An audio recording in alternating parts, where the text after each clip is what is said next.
Bitawan mo ako! Kunin mo na lahat ng pera ko!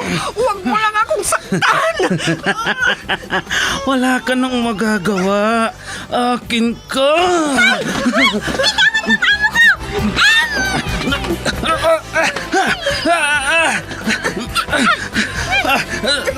Sino kang pumulupot sa likod ko? Bumaba ka dyan.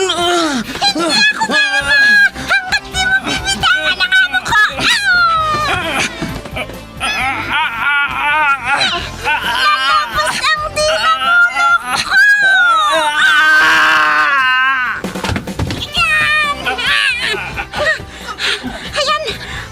Natumba na siya, madam! Salamat, Pepita! Salamat! Super Pipita, ang balikbayan na OFW, survivor mula Iraq, palaban sa hirap at nakahandang magsakripisyo sa ikabubuti ng karamihan, kabilang sa mga naturingang bagong bayani ng bansa. Super Pipita, isang dula na kung saan inyong mapapakinggan ang iba't ibang pakikipagsapalaran ng isang OFW. Super Pipita, mula sa Lovelet Artist and Talent Center Drama Productions, handog sa inyo ng #1 and most trusted radio network in the country, Bombo Radio Philippines. Basta Radio Bombo.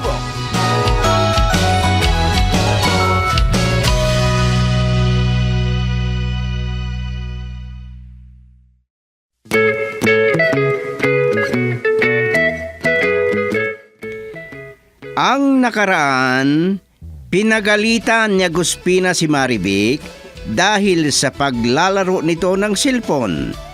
Sinabi pa niya na umalis na lang ang dalaga kung hindi pa siya gutom. Pero kahit naubos nila ang napakaraming inorder ni Aguspina, gutom pa rin siya.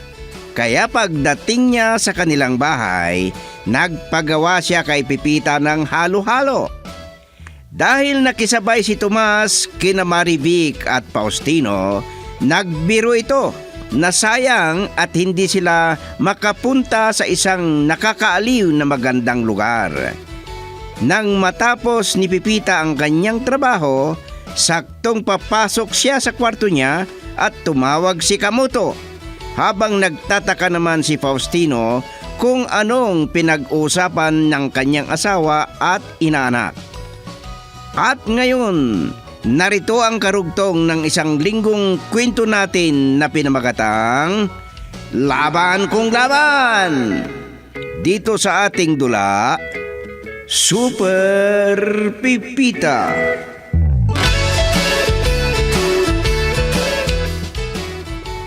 Ang bagal niyo atang magmaneho, tita. Mataas pa ang init ng araw nung umalis tayo sa opisina. Pero pasado 6:00 na at padilim na, pero hindi pa tayo nakakarating sa pupuntahan natin. Ayoko sanang magmaneho pero kailangan eh. Lalo na kung traffic. Pero malapit na tayo sa pupuntahan natin. Oo, sa bandang yan tayo papasok. Problema ko ngayon kung saan ako paparada. Ay, may paradahan dito ng mga sasakyan. Pero kailangan nating maglakad mamaya. Ay, buti na lang at aalis na yung isang sasakyan. Pero ninenervyos ako kapag iaatras ko itong sasakyan ko. Tita, gusto niyong magparada sa harap ng punerarya? Magpaparada lang naman tayo. Ano ngayon kung punerarya? Ikaw, kung gusto mo nang bumaba.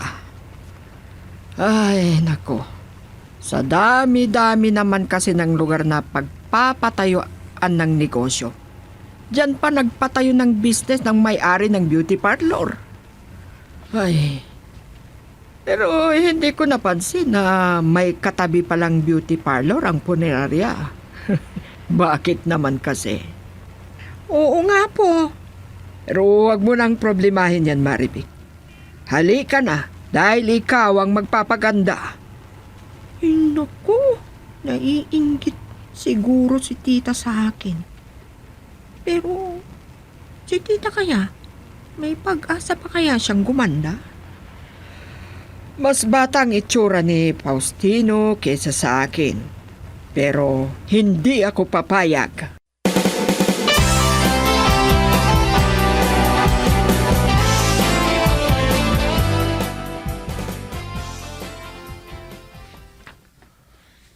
Hindi pa pala nakauwi si Agustina, Bibita. Magkasama na naman kaya sila ni Marivic? Dito ba ulit matutulog si Marivic, sir?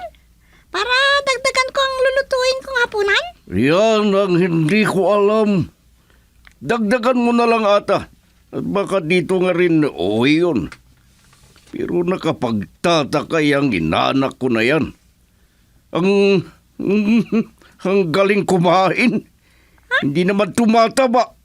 Tawagan ko na nga lang siya kung magkasama sila ni Agustina. Ganon lang siguro ang katawan niya, sir. Tama ang sinabi mo, Bebita.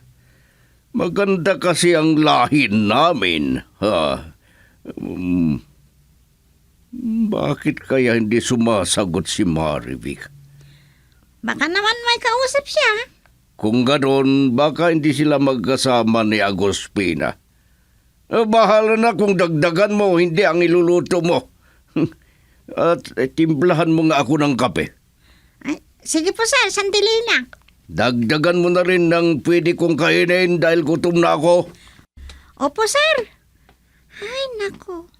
Baka sa bandang huli, ako na lang ang kakain ng hapunan.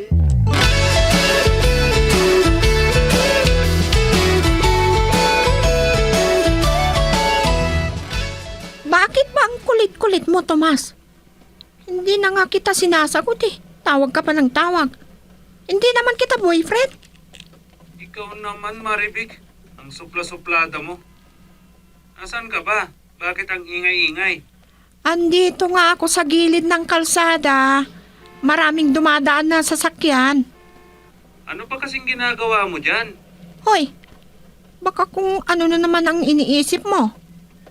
Sinamahan ko dito sa parlo si Tita Agustina. Ha? Anong sabi mo?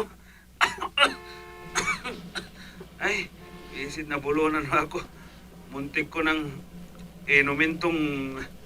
Ay, nako. Yan ang napala mo. Ano ba kasing pinagtatawanan mo? Ang tanda-tanda na nga. Magpapaparlor pa. Ano bang pakialam mo doon? Huh, patayin ko na nga lang tong cellphone ko.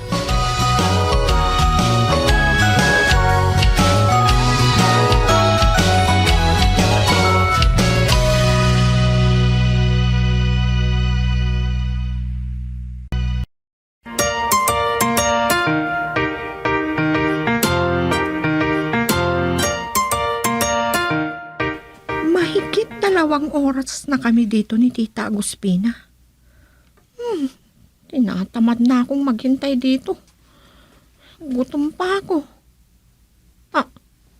Tinatawag ako ni Tita. Sinisinyasan niya akong lumapit. Oh, Maribik. Tinawag kita dahil may itatanong ako sa'yo. Siguraduhin mo lang na magugustuhan ko ang sagot mo. Ano ba yun, Tita? May nagbago ba sa itsura ko? Ay, ang ganda-ganda ninyo, Tita. Sinasabi mo lang ata yan dahil nakaharap ako. Hindi nga, Tita. Totoo yung sinabi ko. Bumata ang mukha nyo. Naku, minalaan pa ako ni Tita Agustina.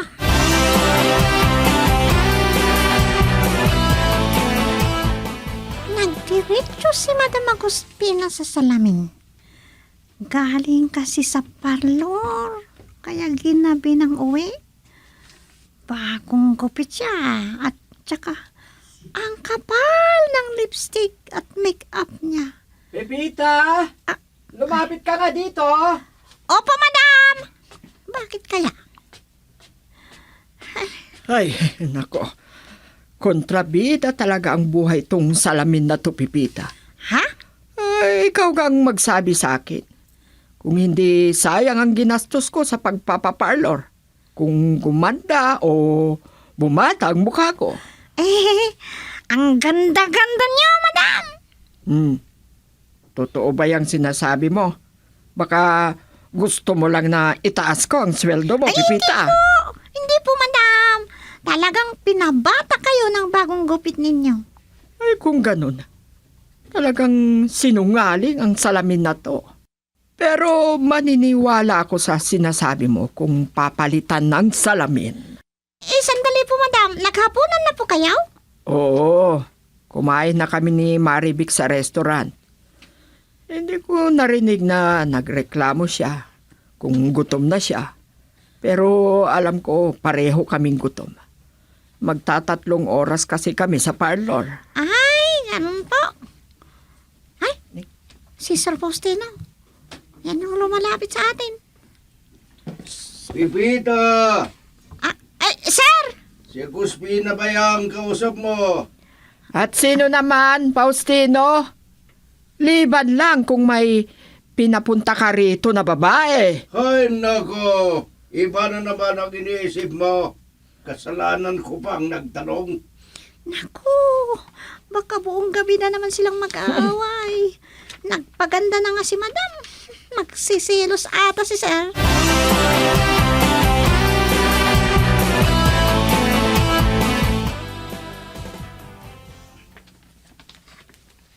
Oh, ano kayang nangyari kay Agustina?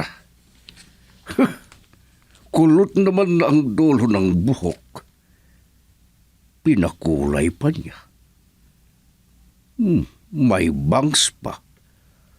Para namang bangs ng pusa na napanood ko sa Facebook. Buti kung hindi makapal yung lipstick at makeup niya. Kung sasabihin ko naman ng totoo, away na naman. Lalo na at nagsilos na naman kanina. Bakit ka nakatingin sa akin, Faustino? Ang ganda-ganda mo kasi ngayon. Baka linoloko mo lang ako. Ay, hindi. Bagay mo yung gupit mo. Pero mas maganda sana kung hindi makapal ang make-up at lipstick mo. May kasamang husgang sinabi mo. Matulog na nga lang tayo. Hindi yun, panghuhus ka. Para sa ikakabuti mo yun. Oo na nga lang. Ganyan ka na ba na matutulog? Di ba sinabi kong matulog na tayo? Pero, gutom ako. Marami naman akong nakain kanina. Ay, tawagan ko nga si Pipita para magpahain ako ng kakainin ko. Huwag mo nang disturbohin. Hindi ka ba naawa sa kanya? Ako nang maghahain para sa'yo. Kakainin rin natin dalawa. Ay, ikaw na nga lang ang kumain. Antok na ako. Ano?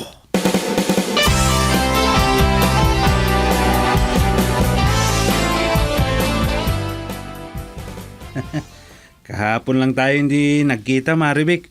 Parang ang ganda-ganda mo ngayon. Umagang-umaga. Niloloko mo na naman ako. Si Madam Agustina, 3 oras na nagpaayos sa parlor. Kahit papaliguan mo ng maraming pampaganda at pampaputi, hindi na magbabago ang itsura niya. Umagang-umaga nagkikismisan na naman kayo. Baka naman nagliligawan kayo, ha? Ay, huwag na, tito. Sobra ka naman, Maribik. Tingnan mo, gwapo naman ako. Magtrabaho na kayo. Naiinggit ang ibang empleyado sa inyo. Ikaw kasi, tinatamay mo pa ako. Sige, mamayang hapon na lang. Sayang, hindi tayo nagkasabay kahapon.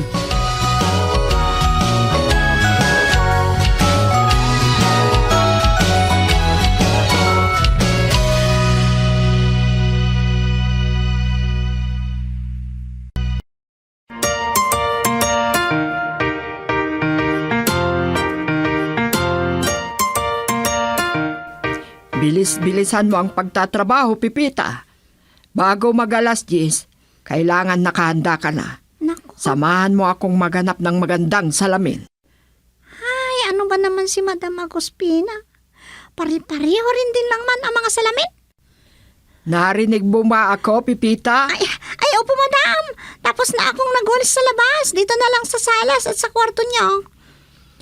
Mamayang hapon mo na linisin yung iba. Maliligo na ako. Dapat nakahanda ka na. Opo madam. Tawagan ko na rin ata yung beautician na mag-aayos sa akin. Ay, bilisan mo. Opo madam. Talaga namang seryoso si madam na magpaganda at magmukhang bata pa.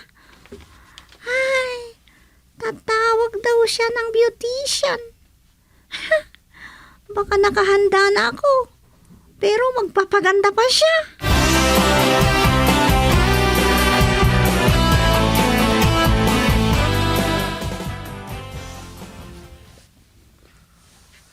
Katatapos nyo lang mag-usap ni Maribek.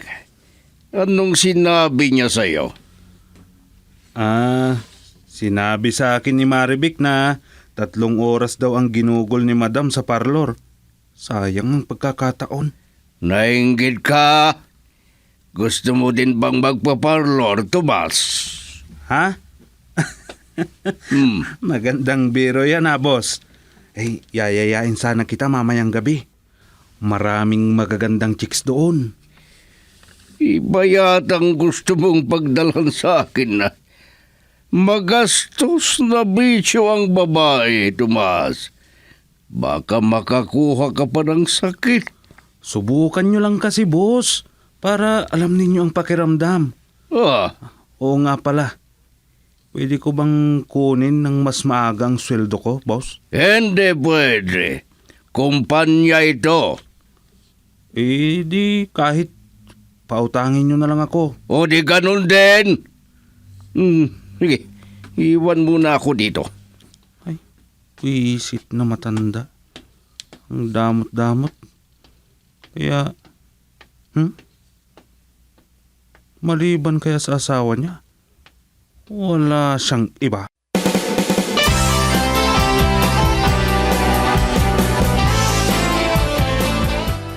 Nandadamay ka talaga. Pinaalis ka na nga ni Tito Faustino. Talagang wala nang laman ng bulsa ko. Ang damot naman ni boss. Ayaw niya akong pautangin. Ano naman ngayon? Sa akin ka uutang. Aayain mo ako mamasyal tapos wala ka palang pera. Baka gusto mo pang akong maglibre sa'yo. Hindi naman masama, basta gusto mo. Di bale, hindi ka malulugi kung ako ang kasama mo. Ayoko yung iniisip mo. Umalis ka na nga. Baka masuntok pa kita. Oo, sige. Pero, mamayang hapon Kahit mamayang hapon, wala akong maipapautang sa'yo. Ang ibig kong sabihin, sabay tayong uuwi. Ayoko. Huwag mo kong itulad sa mga naluloko mo. Kung hindi mo pa ako titigilan, isusumbong na kita kay Tito. Ito naman hindi ka na mabiro. Sabi ko na nga ba't pinagloloko mo lang ako eh. Di mo pa naiintindihan. Makikisabay ako kahit paminsan-minsan. Sino ba talaga ang kamag-anak mo kina Sir Faustino at Madam Agospina? Bakit ba di ka pa umalis? Talaga atang gusto mong isumbong kita.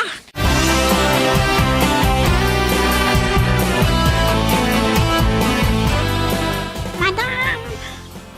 Ay, kala ko nasa likod ko. Marami na naman kaming pinuntahan tindahan ng salamin. Dito na ang huli. Ay, nagsalamin na naman ang madam ko. Maraming salamin. Kulang na lang magtawag siya ng beautician na mag-aayos sa kanya dito. Ay, naku. Anong masasabi mo, Pipita? Eto Eto na bang salamin ang bibilhin ko? ay, maganda yan, madam. Maganda. Ako, hindi ako maganda. Ay, Siyempre, maganda kayo. Naku, kung hindi ko lang tinanong kung maganda ba ako, ewan ko lang. Pero wala ka bang talagang napapansin sa salamin na to? Parang masyadong malaki. Asos, nakalimutan kasi nating sinukat yung paglalagyan. Ay, matatagalan pa tayo kung maghahanap pa tayo ng iba. Papareserba ko na to. Babayaran ko at kakausap na rin ako ng mag-aayos.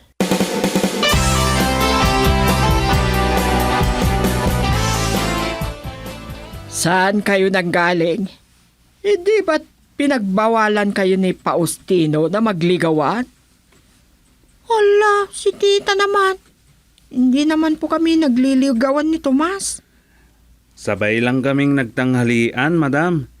Nagpalibre lang ako sa kanya dahil wala na akong pera. Magaling ka sigurong magbisyo, ano? Teka lang. Alam ko na. Ay, tita. Pupunta na ako sa lamesa ko. Baka makita pa kami ni Tito. Mapagalitan pa ako. Hindi ako mapapagalitan dahil kasama ko naman si madam. Pero magtatrabaho na rin ako. Sundan mo ako, Tomas. Dahil may sasabihin ako sa'yo. Saan, madam? Mauna ka na sa labas. Sige, madam. Kakausapin ko lang tong tumatawag sa cellphone ko. Hello? Amiga. Ano yun? Party? Mamayang gabi? Sige. Okay. Bye.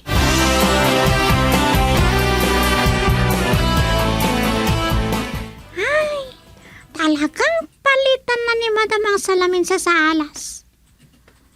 Pagkatapos niyang tawagan ng maayos ang salamin, sinabi niya sa akin na ako ang bahala. Mas mabuti na rin wala na yung dating salamin na problema niya. May pagka-judgmental nga talaga. Ay, naku, sana hindi magiging problema kapag nagsabi ng totoo ang beautician na mag-aayos sa kanya.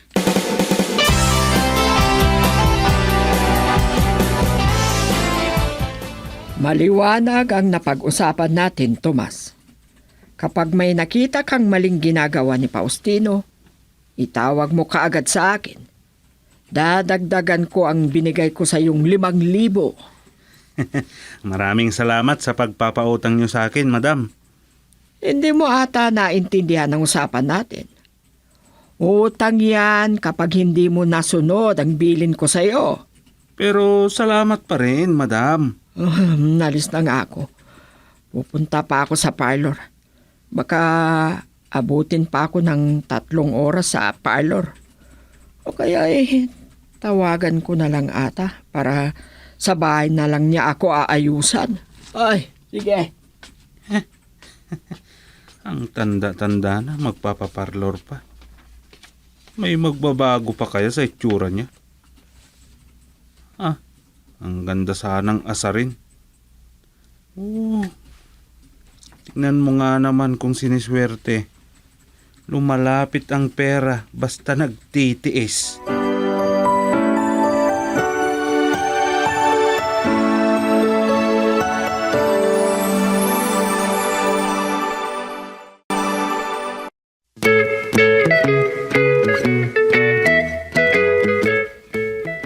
Ano pa ang mga susunod na mangyayari? Mga kaibigan, huwag niyong kakaligtang pakinggan ang susunod na bahagi ng ating kwento ngayong linggo na pinamagatang Laban Kung Laban. Dito sa ating dula, Super Pipita. Isinulat ni Delphine Dumayas at sa direksyon, Leti Astudillo Aquino. Inihandog sa inyo ng #1 and most trusted radio network in the country, Bombo Radio Philippines. Basta Radio, Bumbo!